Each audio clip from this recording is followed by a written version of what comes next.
నా పేరు సుందర్రావు అండి. వీళ్ళిద్దరు మా అమ్మ మా నాన్న. మాది బాపట్ల జిల్లా పెనుగుద్రుపాడు, ఆంధ్రప్రదేశ్.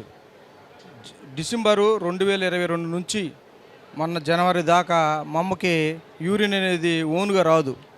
అదేంటంటే ట్యూబ్ ఉంటేనే యూరిన్ వస్తుంది. అంటే యూరిన్ బ్యాగ్ పెడితేనే యూరిన్ వచ్చేది, లేకపోతే యూరిన్ రాదు. ఆ ట్యూబ్ పెట్టకపోతే ఏంటంటే పొత్తు కడుపు ఎంత బాగా ఒత్తుకుపోయి బాగా ఇబ్బంది పడతా ఉండేది. చాలా డాక్టర్ల దగ్గరికి వెళ్ళి తిరిగాము మేము, అయినా కూడా యూరిన్ వచ్చేది కాదు. డాక్టర్లు ఏమన్నారంటే ఇంక జీవితాంతం ఇంక ట్యూబ్ వేసుకుని ఉండాల్సిందే అని చెప్పారు. అప్పుడు ఆ టైంలో బాగా బాధపడతా ఉండే టైంలో మా చుట్టుపక్కల వాళ్ళు ఏం చేశారంటే ప్రార్థనా శక్తికి వెళ్ళండి, అక్కడ ఇసాగాయ్ గారు చాలామందికి స్వస్థత పడుతున్నారు అని చెబితే మేము ప్రార్థనా శక్తి చేయడానికి మా అమ్మ మా నాన్న వెళ్ళారు.